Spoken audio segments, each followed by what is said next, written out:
নমস্কাৰ অসমবাসী ৰাইজ পুনৰবাৰ আকটা ভিডিঅ'লৈ আপোনালোকৰ মাজত উপস্থিত হৈছো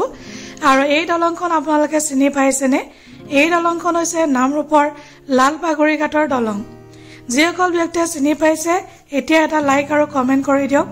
তাৰ পাছত আপোনালোকক খুব ধুনীয়া এটা ভিউ দেখুৱাই আছো আৰু এই নৈখন হৈছে দিচাং নৈ দিল্লী ঘাটৰ পৰা বৈ আহিছে কাৰণে বহুতে এই নৈখনক দিল্লী নদী বুলিও কয় আসলতে এইখন হৈছে দিচাং নৈ ভিউটো আপোনালোকে দেখিছে ইমান ধুনীয়া আৰু আমাৰ নৰ্থ ইষ্টখন হসাকৈ বৰ ধুনীয়া আৰু নামৰূপত যদি আপোনালোকে কেতিয়াবা বৰ হয় কৰবাত যাও কি কৰো এনেকুৱা যদি লাগে শনিবাৰ আৰু দেওবাৰ যদি আপোনালোকে অকমান লেজাৰ টাইমৰ কাৰণে আপোনালোকে স্পেন্ড কৰিব বিচাৰিছে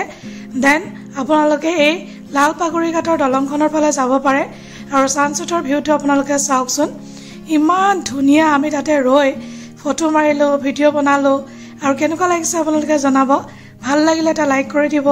শেয়াৰ কৰিব নাপাহৰিব লগতে এটা ৰিকুৱেষ্ট আছে মোৰ প্ৰফাইলটো ফলো কৰিব নাপাহৰিব আৰু যিমান পাৰে সিমান শেয়াৰ কৰি দিব তো আজিলৈ আহো নিশ্চয় ভিডিওটো আপোনালোকে ভাল পাইছে bye bye take care everyone